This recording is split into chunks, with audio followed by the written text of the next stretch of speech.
너무 똑똑했어요. 오, 돌려차기.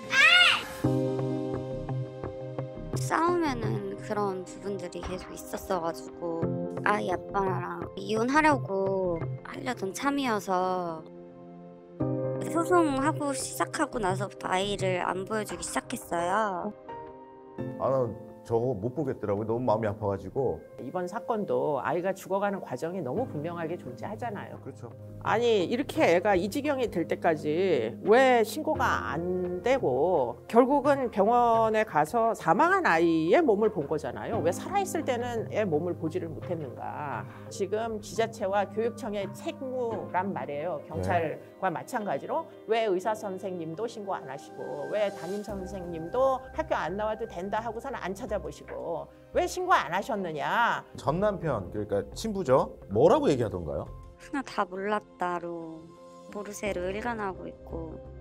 지금 친부를 다른 아이들 둘이, 딸 둘이 있다 하여 둘 다 처벌을 해야 되면 하나는 엄벌하고 다른 하나는 집행유예 등 경미한 처분을 해서 양육을 해야 나머지 되니까. 아이들에 대한 양육을 맡기겠다, 이렇게 혹시라도 판단을 하실 가능성이 있어 보여서 드리는 말씀인데, 이 아버지도 절대 그럴 만한 제목은 못 된다.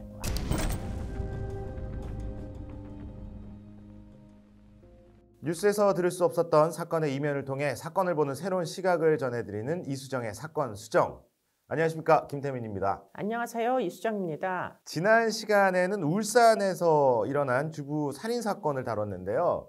이번에도 많은 분들이 공감을 해주시고 또 분노를 했습니다. 특전사님이 살기 위해 처절한 몸부림은 안 당해본 사람은 상상도 할 수 없을 겁니다 라고 댓글을 남겨주셨고요. 뿌띠사랑해님은 수많은 증언들에도 불구하고 굳이 항소를 준비 중이라는 검사님들 제발 좀 바뀌길 바랍니다. 항소하지 마세요. 뭐 이런 얘기들이 많았어요. 아유, 너무 감사합니다. 예. 그런데 항소를 안 할 수는 없겠죠. 당연히 항소를 할 거고요. 고법에서 다시 한번 붙어야 될 그런 사건으로 보입니다. 예. 그런데 이제 우리나라의 국민참여재판이 어느 정도는 뿌리를 내려가지고 국민참여재판에서 만장일치로 나온 그 의사결정에 대하여 항소심에서 뒤집는 경우는 생각보다 많지는 않다고 알려지고 있어요. 그래서 결국에는 국민들의 이제 공감된 어떤 의사결정을 한번 믿어보는 수밖에, 검찰의 법리보다는 배심 재판의 결과를 한번 신뢰해 보는 게 지금은 필요한 그런 순간이다, 이런 얘기입니다. 네, 상황을 좀 더 지켜봐야 될 것 같습니다. 오늘 다룰 사건이요. 개인적으로 참 화가 나고 울분이 치미는 사건인데 아동학대 사건이에요. 사건 개요를 좀 설명을 해드리면 인천에서 한 초등학생 아이가 온몸에 멍이 든 채 사망을 했어요. 아이의 이름이 이시우. 시우가 사망했을 당시에 의료진이 수상한 점을 좀 포착을 했는데 평균보다 훨씬 이제 미달되는 체중, 그리고 영양실조에 가까웠고 온몸에 멍자국이 있었고, 그리고 허벅지에 뾰족한 것에 찔린 상처가 수십 군데 발견이 됐거든요. 항문 쪽엔 또 화상을 의심할 만한 또 정황이 상처가 보였다고 해요. 그래서 의료진이 이건 아동학대다. 그래서 경찰에 신고를 하게 됐고 세상에 알려지게 된 건데, 지금 친모가 공개한 부검 감정서를 봤더니 아이 몸에서 232개나 되는 상처가 발견됐다고 해요.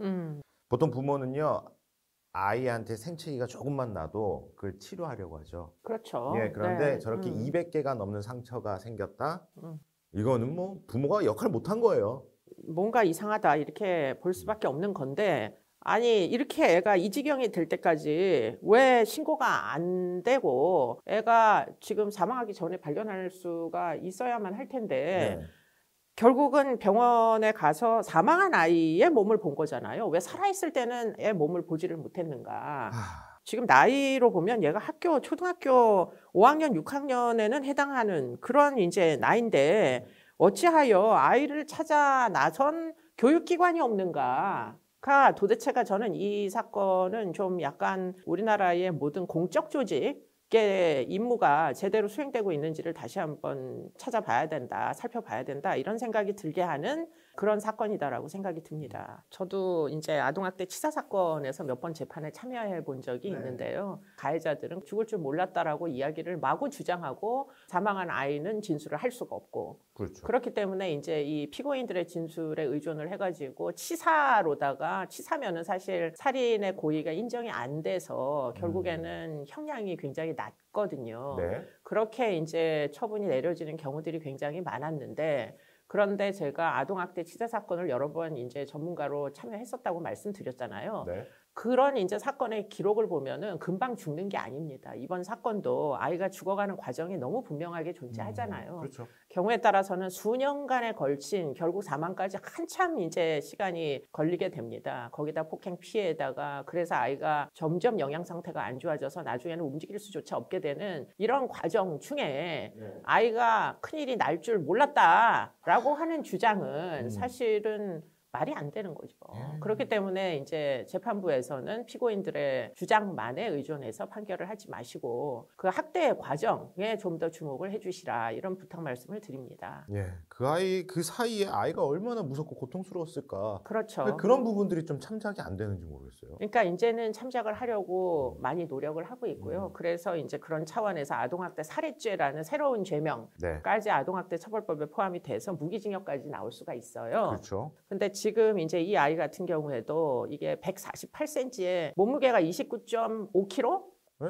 네, 그게 사실은 너무 비정상적으로 영양실 좋은 거잖아요. 아니 아이가 워낙 뭐 활동적이어서 많이 먹었지만 그래도 좀 이렇게 마른 체형의 아이들이 있을 수는 있어요. 네. 근데 온몸에 뭐 멍자국 있고 마지막 즈음에 아이의 모습을 봤을 때는 얼굴색이 까맣거든요. 맞아요. 혈색이 이제 중요하죠. 아무리 말라서도 혈색이 좋으면은 영양 상태가 괜찮은 건데 체질적으로 살이 안 찌는 그런 체질이 있을 수 있잖아요. 네. 그런데 지금 이 시우 같은 경우에는 뭐 이미 혈색이 병색이었고 더군다나 허벅지에 뾰족한 이 찔린 자국이 여러 개가 발견이 됐다는 거예요. 이건 사실 말이 안 되는 이 연령대의 아이로는 상상하기가 어려운 그런 상처다 이렇게 볼 수밖에 없는 거죠. 예. 네. 재혼 가정이잖아요. 친부가 이 아이를 양육을 하고 계모가 학대를 한 것으로 지금 보고 있는데 네. 사실 친모도 계속 아이를 보고 싶었지만 볼 수가 없는 상황이었대요. 막았다는 거예요. 네. 그래서 아이의 어머니께서는 굉장히 한맺힌 이런 입장이실 걸로 보여서 예. 저희가 지금 이야기를 한번 들어볼 수 있다고 하죠. 진실이 밝혀지기 위해서 기꺼이 응해 주셨습니다. 한번 연결해 보겠습니다. 네, 안녕하세요. 네네. 예. 많이 힘드실 텐데 이렇게 또 통화에 응해 주셔서 감사합니다. 네네. 요즘 좀 어떻게 지내세요? 많이 힘드시죠? 네, 그래도. 네. 시우와 떨어지게 됐을 때 시우가 몇 살이었나요? 7살, 이제 8살 그쯤이요. 아, 7살, 8살. 네네.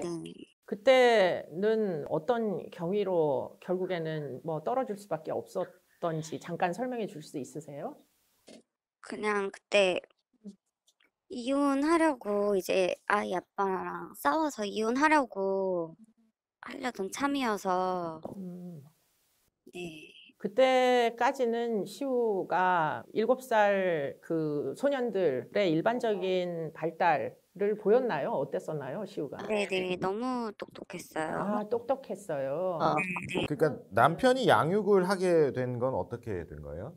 이제 소송 중에 이제 남편이 경제적인 이유 때문에 아이를 키우겠다.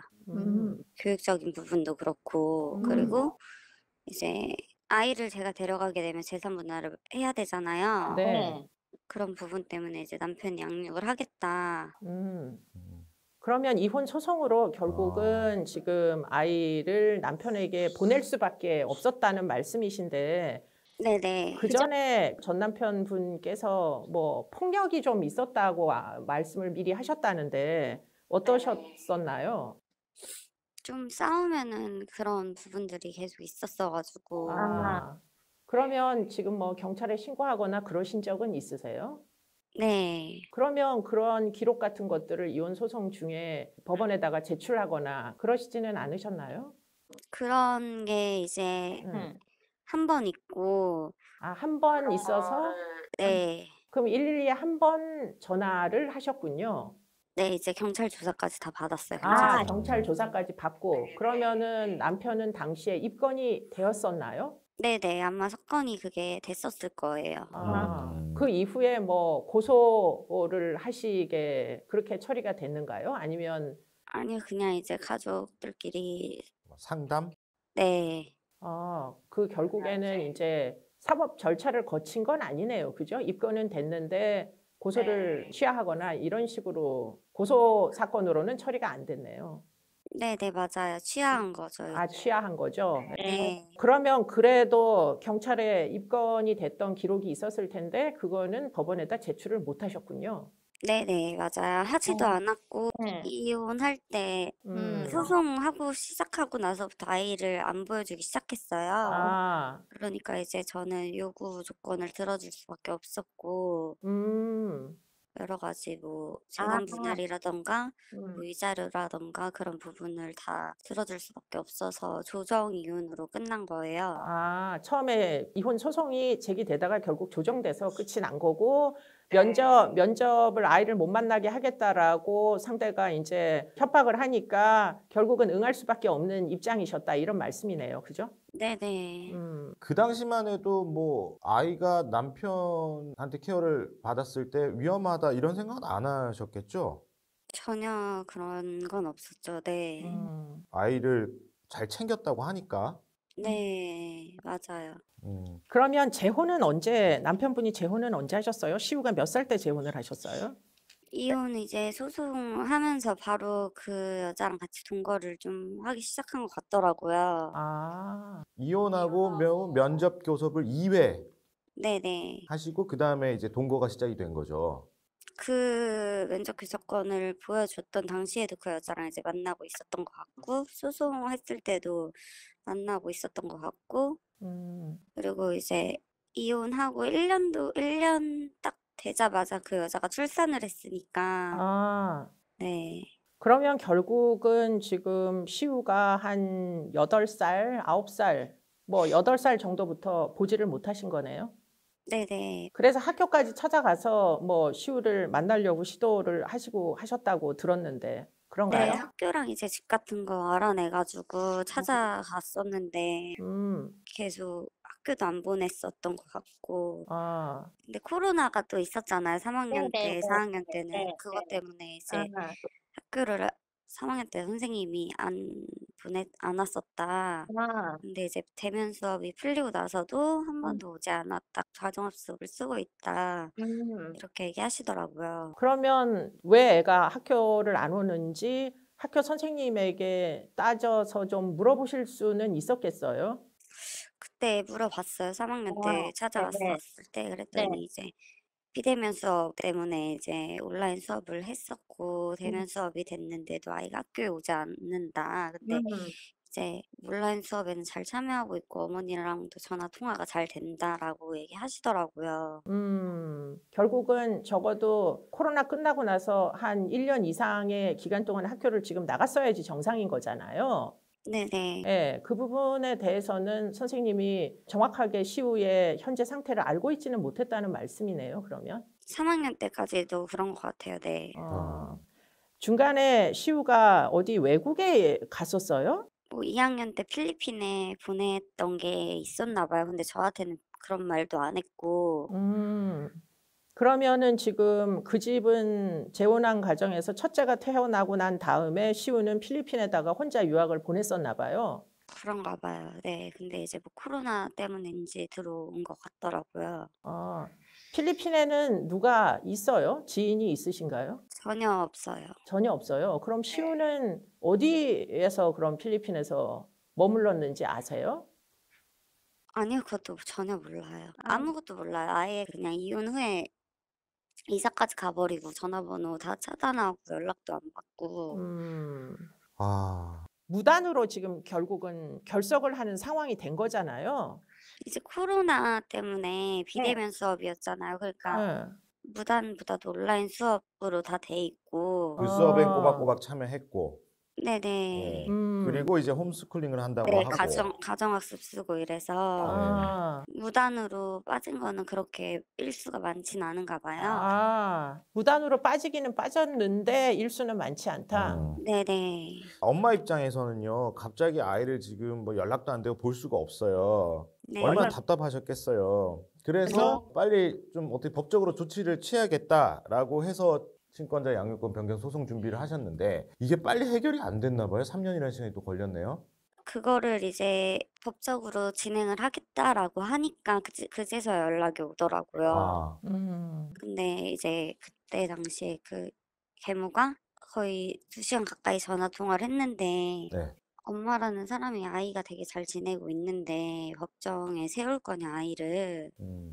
아이한테 왜 상처 주려고 하냐 이런 식으로 설득을 하더라고요. 아이는 너무 잘 지내고 있는데 이렇게 하면은 내가 상처 주는 거니까 하지 말아달라고. 그래서 중단을 했었던 상태였던 거예요. 아, 그러면 지금 재판이 22년도 4월 13일에 재판이 이루어질 예정이었다 이렇게 알려지고 있는데 그럼 지금 말씀하실 뭐 중단을 하게 된 거는 그 이전이겠네요? 네네, 맞아요. 네. 좋아요. 중단은 좋은데 그렇다면 내가 애를 법정에 세우진 않겠다. 대신 면접 교섭권 지켜달라라고 하셨을 거 아니에요. 전혀 보여줄 생각이 없다고 했었어요. 와. 계속 잘 지내고 있고 아이가 원치 않는다.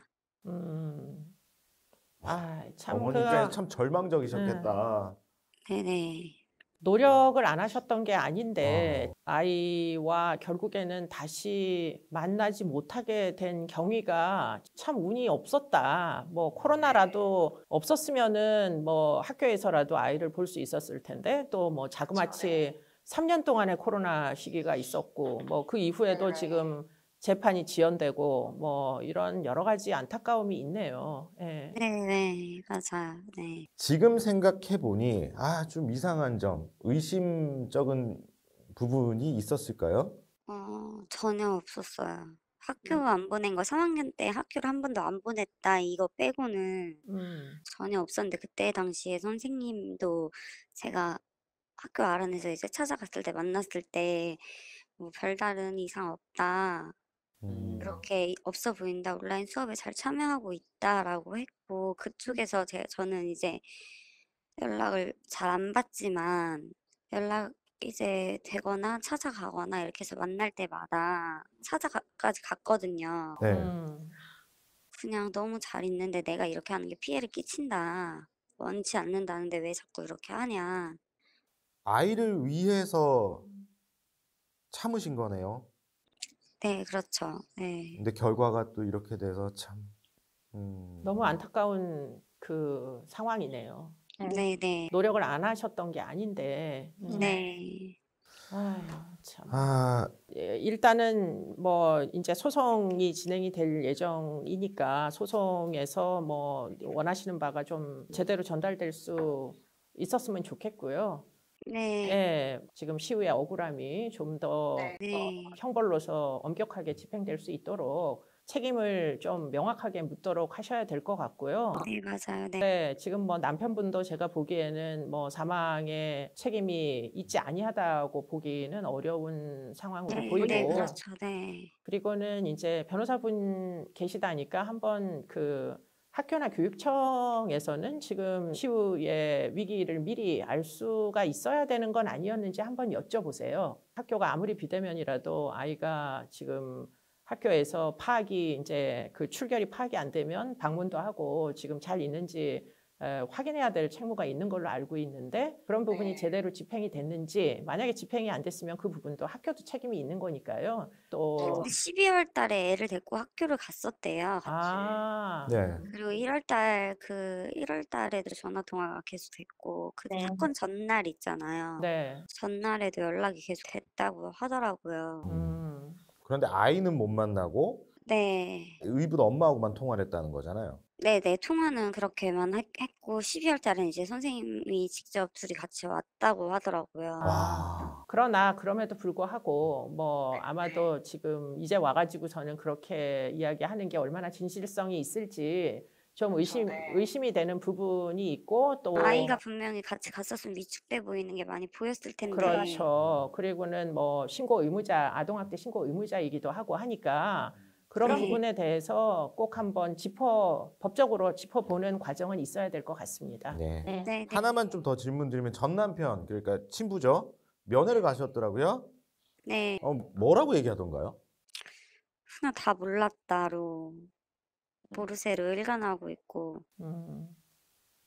근데 그 재혼하시고 나서도 혹시 그분이 그 현재 처에게 좀 포악하거나 폭력적이거나 그러진 않으셨답니까? 그런 부분이 있대요. 그러니까 지금 그 남편분이셨던 분이 굉장히 제가 볼 때는 좀 그 위험한 분이셨던 것 같아요. 결국에는 그러다 보니까 상존, 뭐 폭력이 상존하는 과정에서 결국 시우가 이 지경에 이른 것이라서 절대 이제 시우의 뭐 지금 불행에 그 부친이 뭐 책임이 없다 하기 어려워 보이거든요. 네. 네, 그래서 그런 부분은 어머니께서 지금 남은 숙제가 결국 그런 거니까 잘 끝까지 맞아요. 네. 소송이 진행될 수 있도록 용기를 가지시고 좀 잘 견뎌주시기를 부탁드립니다. 괜찮아요. 네. 용기를 가지시고요. 네. 네, 끝까지 뭐 법적으로 다투어야 되는 부분은 시우 대신에 잘 싸워주시길 부탁드립니다. 네. 네. 감사합니다. 네, 고맙습니다. 고맙습니다. 네.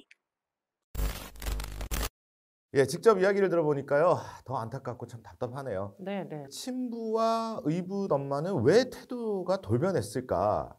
그 심리가 무엇일까? 전 그게 궁금해요. 근데 이제 그 부분을 우리가 뭐 이야기하기 전에 먼저 고민을 해봐야 되는 건 이 친부와 친모 사이 관계의 질이 좋았는가. 물론 이혼을 하게 됐으니까 뭐 좋았을 리는 없고 더군다나 이제 지금 이 친모의 주장은 외도도 있었다. 그렇게 이제 이야기를 하고 계시는데요. 네. 근데 그것만 있었던 게 아니라 지금 이 아버지가 엄마를 폭력을 하는 그런 폭력적인 습벽이 있었다라는 건데 만약에 그런 상황이었다면 다시 또 재혼을 했다고 하더라도 그런 어떤 폭력적인 가정폭력 가해자들의 심성은 갑자기 바뀌지는 않을 거예요. 그렇기 때문에 뭔가 이 헤게모니를 쥐고 결국 가정을 좌지우지했을 가능성이 매우 높고 새로 결혼한 여성에 대하여서도 그 전 여성과 다르지 않은 뭐 상당히 좀 폭력적이고 가부장적인 이런 태도, 일방적인 태도를 취했을 가능성이 매우 높아 보여서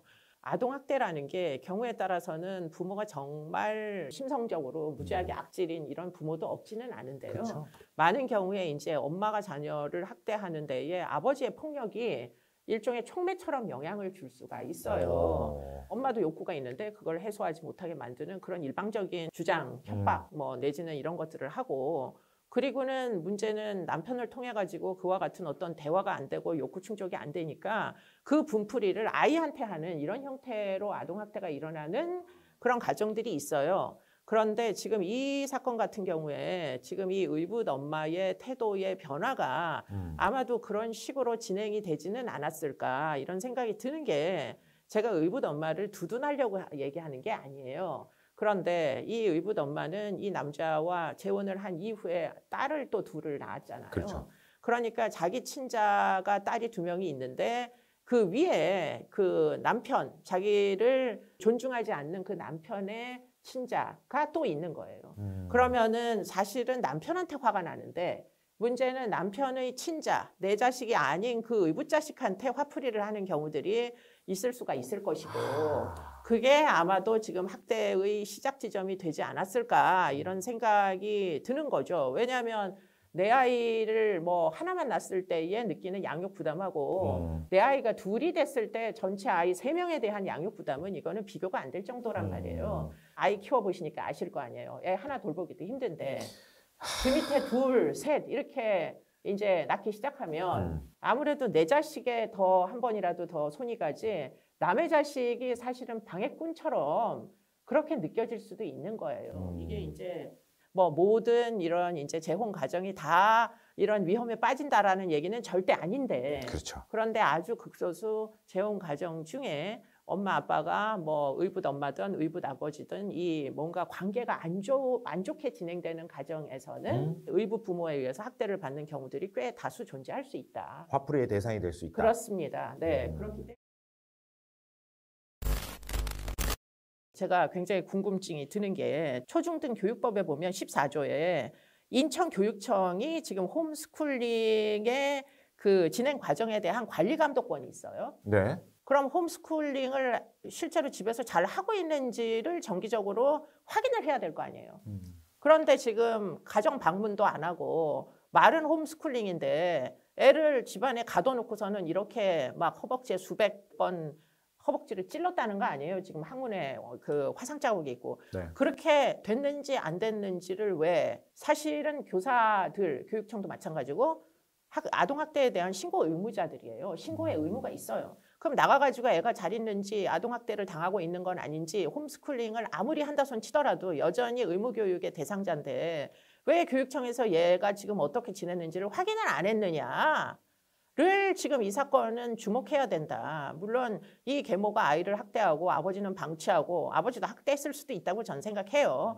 그렇기 때문에 그 부모가 아이를 죽이는 결과를 초래했는데 한편으로 저는 왜 의무교육을 해야 되는 어린이가 초등학생이 왜 교육청에 의해서 관리가 안 됐는지에 대한 책임도 그것도 결국은 책임을 누군가는 져야 되지 않겠느냐 이런 생각이 있고요. 더군다나 지금 이제 아동학대 처벌법이 개정이 돼가지고 각 지자체에는 아동학대 전담 공무원을 뽑았어요.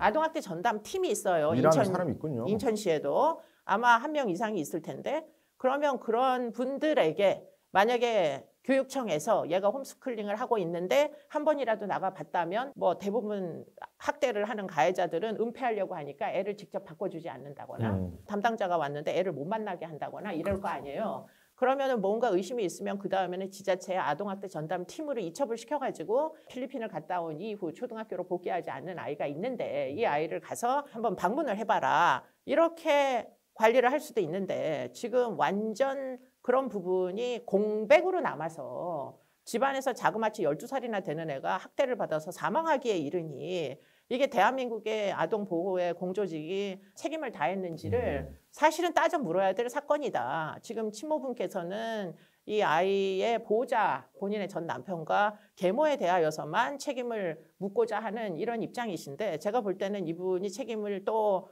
이제 물어야 될 대상자는 인천교육청과 인천시의 아동학대 전담 팀에도 책임이 있는데 아이를 관리할 책임이. 그럼 그 책임은 제대로 집행되는지를 물어보셔야 되는 게 아니냐. 이런 생각이 지금 든다는 거예요. 왜냐하면 그 시스템을 만들려고 굉장히 많은 예산이 지금 투입되고 있어요. 그러니까 제대로 그럼 관리가 안 되고 있다는 거고 지켜지지 않는다는 거잖아요. 프로세서가. 그렇죠. 네. 그 계모가 교육기관 뭐 선생님과 상담할 때 우리 아이가 집에만 오면 애가 성격이 좀 달라진다. 집에 가면 말썽을 일으키는 아이라고 얘기를 하니까 이 교사도 이제 혼동이 되는 거죠. 아, 얘가 그래요? 하고 그냥 넘겨버렸다는 거예요. 의붓 엄마의 정신과 상담 내용과 이제 그 정신과 상담 내용 중에 불평을 늘어놓은 거는 지금 2학년 담임 선생님이 아이가 집중을 못한다. 이러한 이야기를 했다고 하는데 그게 사실은 학대의 결과물들이에요. 네. 아이가 학대를 받고 이유 없이 폭력의 피해를 당하면은 주의력이 결국은 결핍이 될 수 있어요. 더군다나 영양실조와 ADHD는 매우 연관성이 높기 때문에 아이가 지금 20몇 킬로였다는 거잖아요. 10몇 살짜리 아이가. 그 정도로 제대로 영양 공급이 되지 않으면 주의력 결핍은 당연히 발생하는 건데 그런 부분은 고려하지 않은 채 지금 이 모든 학대의 피해를 아이가 피해를 당할 만하다. 이런 식으로 주장하는 학대 가해자의 버전만 지금 계속 교육청에 보고가 되고 만약에 뭐 지자체에도 그런 식으로 보고가 된다면 그 보고 자체가 이상하다. 이렇게 느낄 수 있는 직관이 있어야 된다는 거예요. 그래서 뭐 지금 아동학대 신고 의무자를 위한 아동학대 체크리스트를 지금 이제 배포를 해가지고 아동학대 전담 공무원들도 이런 내용들을 이제 다 확인을 하는데요. 네. 보시면 6번에 영양실조 같은 게 있다. 영양 섭취가 있는 것 같다. 이런 것도 마찬가지고 청결하지 못하잖아요, 애가. 사진에 나와 있듯이 부모에 의해서 지금 관리 감독이 돼야 되는 연령이에요. 아직은 13살 미만이기 때문에. 그러면은 그 아이의 이제 어떤 옷을 입는 옷가지나 몸을 씻는 그런 것들이 다 학대의 피해 지표이기 때문에 6번이나 7번이나 8번이나 그리고는 지금 뭐 여러 가지 자주 결석하거나 지금 심지어 홈스쿨링에다가 뭐 지금 예방접종 제때 실시하지 않았을 개연성도 무지하게 높고 더군다나 지금 약간의 그 보호자에 대한 거부감이나 두려움 보일 수 있죠. 면담을 하다 보면. 네. 그렇기 때문에 체크리스트에서 뭔가 지표에 해당 사항이 있다라고 느끼면 지자체의 아동학대 전담 팀으로 넘어가서 고위험 대상 뭐 청소년으로 아동으로 관리를 하고 지속적으로 정기적으로 방문을 하고 그렇게 하도록 지금 법을 다 바꿔놨어요. 저게 제대로 체크가 됐는지를 지금 모르는 거잖아요. 그렇죠. 이 체크리스트 개발할 때 저도 참여했었는데 지금 이게 한계 문항이라도 예라고 체크를 하면은 일단 아동학대 의심 케이스로서 아보정과 함께 지자체 아동학대 공무원들이 나가서 이 아이를 정기적으로 방문을 하고 혹시라도 지속적으로 뭔가 문제가 있으면 112에 신고하도록 돼 있는데요. 네. 문제는 이게 어디에선가는 지자체의 아동학대 전담팀으로 이첩이 돼야 알 수 있죠. 네, 그렇죠. 그러면 지금 이 부모가 신고할 리는 없죠. 그러면 제일 큰 책임은 어디 있느냐? 교육청에 있는 거죠. 담임 선생님과. 홈스쿨링 하는 거 뻔히 알면서 그럼 얘가 지금 집에서 잘 있는지 잘 있지 않는지는 왜 확인 안 했냐? 저 정도의 지금 리스트에서 아마 방문을 하면 뭔가 애가 방문한 데 대해서 선생님이 집에 온 데 대해서 왜냐하면 이게 내 학대 공간이니까 피학대 아동은 불안감을 막 느낄 거예요. 누군가에 의해서 발각될까 봐. 그러면 사실은 그 불안을 선생님과의 면담 중에 얼마든지 표현할 수도 있고 선생님에게 직접 학대를 당하고 있어요 라고는 얘기하지 않겠지만 애가 입은 옷가지나 씻은 상태나 머리는 제대로 깎여 있는지 뭐 건강 상태 이런 거는 충분히 이제 눈으로 보기만 하면 알 수 있잖아요. 만약에 몸에 멍이라도 있으면 지금 온몸에 멍이 있었다는 거잖아요. 네. 그러면은 머리카락 들고 목덜미만 봐도 애가 멍이 있는지 없는지 등짝만 들여다봐도 알 수 있는 건데 왜 그런 종류의 노력을 하지 않다가 애가 죽음에 이르게 됐느냐. 미리 애가 죽기 전에 알 수 있는 과정이 있지 않았겠느냐 하는 거죠. 엄마 말만 믿고 주변의 대부분의 사람들이 아이가 성장 과정에 문제가 있다라고 치부해버린 것 같은. 뭐 그거는 그렇게 됐겠죠. 그러니까 이 지경이 됐는데 그렇죠. 그렇게 하면 안 된다고 법을 바꿔놓고 신고 의무자가 신고를 제대로 하지 않으면은 과태료 물게 돼 있어요. 500만 원까지. 그 정도로 신고 의무자에게는 책임이 있는데 이 아이가 이 지경이 될 때까지 알 수밖에 없었던 위치에 있었던 사람들에게 지금 어떻게 왜 인지하지 못했는지를 따져 물어야 그래야 다시는 이런 사건이 비슷한 사건이 또 발생 안 할 거 아니에요. 맞아요. 머리 위로 지금 화산이 막 폭발하고 계셔서. 아니, 이 제도를 만드느라고 수없이 많은 국회 토론회와 심지어 체크리스트도 저거 지금 저 버전이 몇 번째 버전인 거예요. 그런데 왜 이게 모두 아구가 안 맞아 떨어지고 결국 이 빈틈이 또 생기느냐가 이제 저도 참 제가 한 그 여러 가지 일들이 한심하다. 뭘 했느냐 도대체 그런 생각이 드네요. 어떻게 보면 시우가 충분히 이건 주변에 알릴 수 있다라는 인지 능력이 있을 나이인데 그냥 무기력하게 그 안에 있었다는 게 또 의아한 부분이 있는 거죠. 그게 이제 학습된 무기력이에요. 시우는 어릴 때 엄마와 헤어지면서 결국에는 그 이후로 계모와 친부에 의해서 계속 학대를 받았잖아요. 네. 그러면은 학대를 받는 사람들은 처음에는 구조를 요청을 하려고 노력을 해요. 너무 끔찍하니까. 그렇죠. 그런데 문제는 구조를 어디다 해야 될지 모르는 사람들이 가끔 있어요. 시우처럼 너무 나이가 어리고 만약에 무슨 인지 발달상에 좀 약간의 지체가 있으면서 ADHD까지 있으면은 내가 무슨 일을 당해도 이거를 신고를 112에다 해야 되는구나 라는 판단, 능력 자체가 취약했을 개연성이 굉장히 높다. 그렇기 때문에 그럴 타이밍을 노리는 것도 어려웠을 거고 어디다 신고해야 되는 것도 잘 몰랐고 심지어는 내가 당하는 이 학대 피해가 부당한 거다라고 느끼지조차 못할 수도 있어요. 왜냐하면 태어나서 계속 그런 식으로 살아왔기 때문에. 그렇죠. 그렇기 때문에 시우에게 그와 같은 신고의 가능성을 전제하기는 일단 무지하게 어려우니까 결국 이러한 피학대 아동을 구조하는 시스템을 국가가 만든 거예요.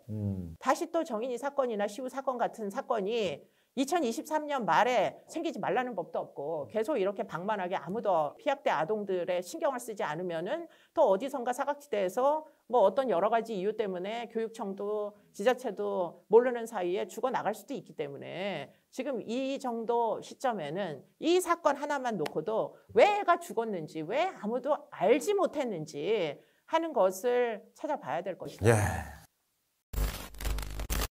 그 시우의 마지막 모습이 담긴 CCTV거든요.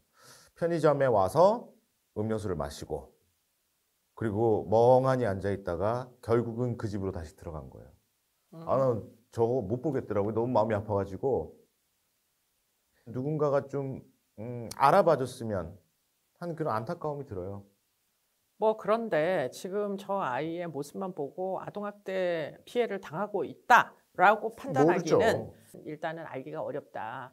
옷도 두껍게 입고 있고 더군다나 아이가 크잖아요. 키가 꽤 커요. 그렇기 때문에 저렇게 큰 아이를 집에서 사망할 정도로 폭행하고 있다는 사실을 제3자가 알기는 일단 매우 어렵고 도움도 청하지 않고 그런 문제들은 틀림없이 있죠. 더군다나 계산을 제대로 하고 나갔잖아요. 네. 그렇기 때문에 뭐 그런 상황이라면 지금 저분들을 탓하기는 일단 무지하게 어렵다 이런 생각이 들고요. 관련 기관들 뭐 담임 선생님 다 이제 중요한데 가장 중요한 사람이 친부잖아요. 의자에 묶여서 16시간 있는데 친부는 몰랐다는 거예요. 신부 입장은 일반적인 아버지와 아들의 애착 관계가 형성이 됐다라고 보기가 어려운 것 같아요. 맞아요. 근데 그 이유는 지금 이제 이 16시간 동안 의자에 마지막에 결박돼 있는 거잖아요. 네.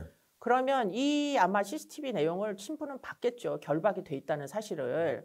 그런데도 저렇게 내팽개쳐 놨다가 결국 아이가 사망하는 지경에 이르게 되는 건데 그러면 사고가 발생할 수 있다, 문제가 발생할 수 있다라는 사실을 합리적인 사고를 하는 성인이라면 누구나 알 수 있었겠죠. 그렇기 때문에 이 아버지도 몰랐다고만은 주장할 수 없을 것이다 라는 생각을 한편으로는 하는데 100%. 그러나 그럼에도 불구하고 살해죄가 같이 공동정범으로 적용되지 않으면 아버지는 아마 몰랐다. 주로 계모가 마누라가 학대를 했다. 전처 자식을 이렇게 주장을 함으로 해가지고 아마 그 살해죄에 대한 형사책임은 빠져나갈 가능성도 있지 않느냐 그런 생각은 들어요. 그러나 적극적인 살해죄는 아닐지 모르겠지만 미필적 고의 정도는 이 아버지도 충분히 가지고 있었을 수 있다.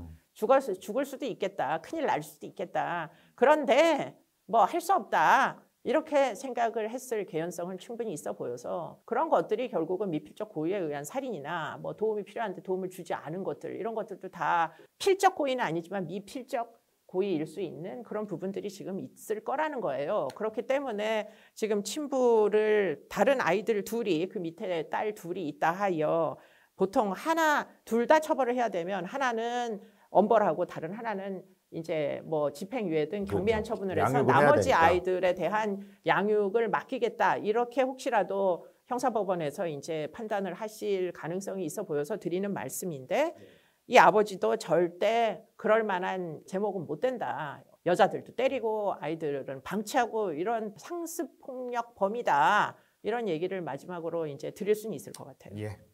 뭐 친모에 따르면은 뭐 친부와 서로 이제 관계는 안 좋았지만 친부가 또 시우한테는 그렇게 잘했다고 하는데 왜 변했는지 참 의문이네요. 지금 어디선가 또 다른 시우가 우리의 구조, 도움의 손길을 기다리고 있을지는 몰라요. 어른들이 늘 아이를 살피고 보호할 의무가 있는 것 같습니다. 네, 뭐 이번 사건은 홈스쿨링의 사각지대를 다루는 그런 사건이었다 이렇게 간주가 될 수 있을 것 같고요.